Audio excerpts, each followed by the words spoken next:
Hey class, welcome back to another quick view lesson from AP World History. Today we're going to be looking at the rise of communist states, specifically in Russia and China, but we'll also look at some other socialist-inspired movements that happened in other parts of the world during the 20th century. What we'll really be trying to ask the question of is, why did these states develop, and what were some of their characteristics? And again, this is just a brief primer, so you'll want to make sure that you are reading your text and that you are looking at the various resources that you have available to you. Right here you see we have a picture of Joseph Stalin. That's this guy. He is the most well-known leader of the Soviet Union, by far the most brutal of the Soviet rulers, and he was in power from the very end of the 1920s all the way into the early 1950s. So throughout World War II, he was the main leader, and it's really under his rule that the Cold War will also be a factor. And the rise of communism in general was a major development of the 20th century because of the trajectory that it set for the rest of world history in the 20th century. So we'll jump into it a little bit here. Communism in the 20th century, these states dramatically transformed their societies. They also provided a major political and ideological threat to the West, so it was in opposition to a lot of the values of the West, particularly relating to economic policy. So in the West, you see more capitalist economic policies and free market, whereas you don't really see that. You see the opposite of that. You see major command economies where there's great state control, different distribution of resources and industries and things like that. But also political differences too. You tend to see a little bit more democratic development, although it's not perfect, obviously. And there are times where the Western powers will prop up dictatorships because of the anti-communist, because the governments were anti-communist. So that's something to keep in mind. This is especially the case during the Cold War, where this is going to be a major issue. The origins of 20th century communism come from the original Marxism, but it's a modified version. And so you would hear different names used. So the Soviet communism that you see is often referred to as Leninist communism, and in China you'll hear it as Maoist communism. And in essence, they're the same in terms of the basic economic philosophy and who is in charge of the resources. However, how they approach government and how they go about maybe, as we would say, revolution, it was different. And so that's something to keep in mind. They're all inspired by the French Revolution. In fact, Marx himself, when he was creating communism, was looking to the French Revolution as an example. You see, actually, if you look into the literature, you see that Lenin was inspired by the French Revolution, and so were many other communist leaders of the 20th century. The communist world originates in Russia and really expands outward from there, and some of that has to do with Russian influence during and after World War II, directly on Eastern Europe, as well as the expansion of the communist world into China and China's impact on that as well. So between 1945 and 1941, the communist world expands quite rapidly in its political land holding, if you want to look at it that way, as well as just in their influence in general. So the Russian communist state is really emerges following the revolutions in 1917, and this is what eventually turns Russia from the Kingdom of Russia, or the Tsarist state of Russia, into the Union of Soviet Socialist Republics. And the name is really because the way it was organized was as a collection of republics that were all ruled by the Communist Party. And the word Soviet in there is taken from these old councils that were made up of peasants and workers and things like that. So they were trying to carry on this tradition of, or this view of themselves as carrying on the rule of the people. But obviously it was under the single party rule of the Communist Party, originally called the Bolsheviks.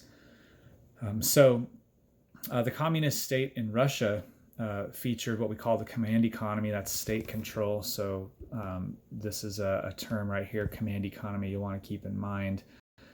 They used 5-year plans, which had a lot to do with modernization and industrialization. Stalin would set quotas. By the way, this is Joseph Stalin right here. Stalin would set quotas on industrial production focused particularly on heavy industry, or heavy industries, I should say. And then another element was what we call collectivization. And this was this idea that you would seize land and then collect people onto these farms, or what we call collective farms. And basically people in those communities were tied to the land and responsible for working, producing on that land for each other, for their survival, as well as giving whatever leftover production they have to the state. In Russia, there was a lot of suppression of nationalist rebellions and a lot of mass atrocities. Those are particularly true as far as the gulags and the purges are concerned. Those are definitely a big deal up until the mid-1940s, where you see the suppression of nationalist rebellions and independence movements. That tends to be more in the late 50s and into the 60s. And another feature of the Russian communist state, and it's typically a feature of all the other states, communist states, is the strong authoritarian government, and usually the single party rule of the Communist Party. That's pretty typical of the communist states, though many of the communist states will have in their name something that denotes democracy or something like that, or the people's state or people's government. That's typically not true. So in China, it's a little bit of a similar case in as far as that the communist state sort of emerges in the midst of, or in the context of, the collapse of an imperial dynasty. So with the Russians, it was the Romanov dynasty. In China, it's the Qing dynasty. However, there's also a fairly significant amount of foreign intrusion that's taking place, as well as various social issues that are occurring in China at the time. And it's going to be different from Russia, because Russia's revolutions occurred in a year, and then they had a civil war that was a few years after that. But basically everything was over by the early 1920s and firmly in communist control. But in China, it's a much more prolonged development. The CCP, Chinese Communist Party, is created in 1921 under Mao Zedong, and they really gain a lot of popularity. And a lot of that has to do with how the communists tended to appeal a lot to the peasant classes, which were the vast majority of the Chinese population, as well as the role of the Communist Party in resisting the Japanese during the 30s and through World War II. And the communists actually win a very long, drawn-out civil war, which started in the 20s. But by 1949, that was over, and the communists had won. And quick note, the interruption of the Civil War was caused by, or there was an interruption caused by World War II, where the Communist Party and the Kuomintang, or the Nationalist Party, actually agreed to support each other in order to resist the Japanese. But of course, that didn't last after the war. And then similar to the Soviets, China was transformed through things like land redistribution, collectivization, industrialization efforts that were similar to the 5-year plans, but not exactly. You'll see a lot, what's different in China is that there's a great focus on the rural peasants, whereas in Russia, a lot of the focus is on the urban working class. So that's a little bit different. But one of the really interesting things is that Mao's land policy and collectivization policies were part of a movement or a period that was known as the Great Leap Forward. And the long story short of it is the reforms and the land redistribution and the land policies ended up causing, various types of havoc and famine, man-made famine, and things like that, and ended up with casualties about 20 million or so during the Great Leap Forward as a result. And then the Cultural Revolution that we have right here at the bottom is a period of time in the 60s where Mao, very similarly to Stalin in a sense, Mao conducted basically these purges of things that were culturally traditional. So there was an effort to target teachers and intellectuals. I mean, anybody that really held onto the old culture, the old Chinese culture, Confucianism, things like that. And so Mao called upon younger Chinese people, which actually became known as Red Guards, to essentially increase the fervor for the Communist Party, and anybody who was seen as an enemy to the Communist Party and to Mao's revolution was purged or killed or imprisoned, or definitely at least publicly humiliated. And that took place in China. A couple other areas of interest in Asia. First, we'll look at communism in Korea. And a lot of this this goes back to the resistance efforts that were taken to Japanese rule. So there were two wars that the Japanese fought over the Korean Peninsula, first against the Chinese in the Sino-Japanese War, and then against Russia in the Russo-Japanese War. And in both cases, the areas around the Korean Peninsula and also Manchuria were battlegrounds that were fought over. And the Japanese won both of those wars, and as such came under control of the Korean Peninsula. And during the later stages of that, prior to World War II, a guy named Kim Il-sung emerged as a communist leader of sort of a Korean communist group and led a resistance effort against the Japanese. So that's part of the background of the communist influence there. But then also following World War II, you have an occupation of the northern half of Korea above the 38th parallel by the Soviets because of the late Soviet intervention against Japan at the very, very tail end of World War II. And this ultimately leads to the Korean War conflict because of the difference between North and South, which ultimately ends in an armistice, but there's no official peace treaty still after the Korean War. But the 3-year conflict actually did a lot to solidify the communist presence in North Korea, and to this day we would still consider them to be a communist state. In Vietnam, it's kind of a similar anti-imperialist story, although it's not Japanese imperialism that they're opposing. It's actually the imperialism of the French. So Ho Chi Minh, which is this guy right here, is the guy who kind of leads the Vietnamese independence movement. So during World War II, you might remember that the Japanese were able to take control of Indochina, starting in 1940, 1941-ish. And then at the end of the war, Ho Chi Minh kind of assumed that the French would give them their independence, and that's just a very simplified way of saying it.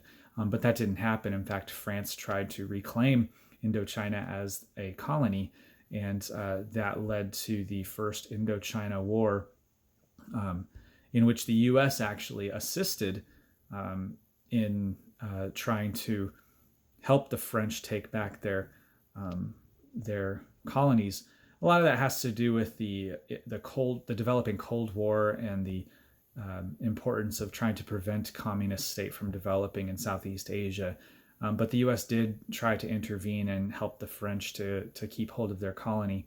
Um, and that ultimately is the reason why the U.S. would have the Vietnam War, which, when that ended, led to the establishment of the communist state, a full unified communist state in 1975 in Vietnam.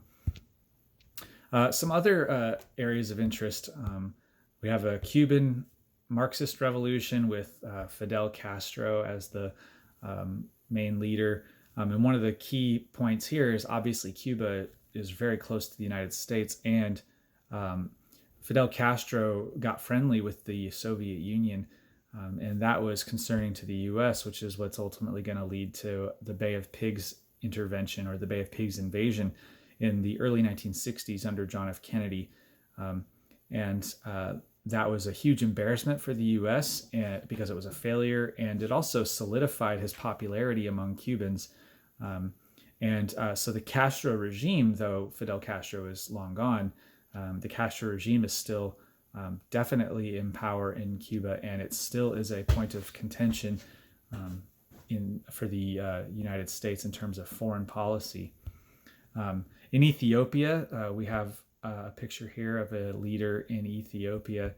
His name was Mengistu Haile Mariam, and he was a kind of a socialist of sorts, who ended up leading Ethiopia from 1977 into actually the early 1990s, but the communist rule of Ethiopia as a communist nation only lasted really until 1987.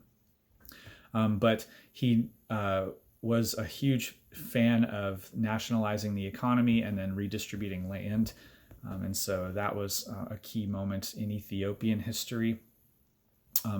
Actually, the Ethiopian socialist regime was actually the reason for the collapse of one of the longest running Ethiopian states or dynasties, which went back all the way to the 13th century, I believe. And then we have a couple other socialist-style land reform movements, including the White Revolution in Iran, which kind of was a big deal, as it would help to set the stage for what eventually became the Iranian Revolution in the 70s, as well as in India, the Kerala region and other states would also attempt socialist-inspired land reform movements. That's a pretty distinctive feature of socialism and communism. It's the effort to either seize land for the state or to redistribute land among lower classes. And so the College Board wants you to know about some of those and to be able to identify some of those. And that's all that I have for today. See you next time.